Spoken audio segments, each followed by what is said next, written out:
pelong yang bagan join shakri kekam kadai ke jingkhot ban shakri kani kekam kadai kekam ke bae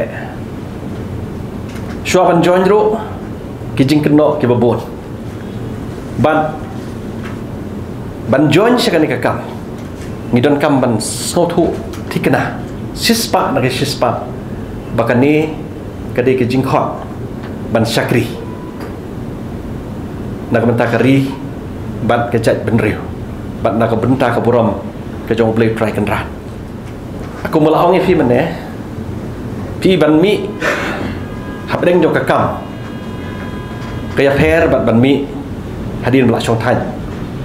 ban mi habdeng jong kakam pihak ban sotu sispa nak sispa bagadi ke jingkhot jong Blei ban shakri kata ke jing shakri kaba ngatrang ban ai kalong ban ai ya kaba bahatam nak benta kene ke 17 North Shillong. It's a mixed constituency, so there are many issues. Now if we discuss with regards to this constituency, number one is to maintain peace and harmony. Number two, very important point is for the safety and security of the people, and also to look especially for the youth of this constituency.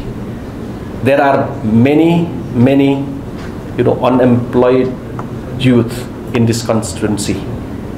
and the next one is also to empower the BPL family. Besides these things,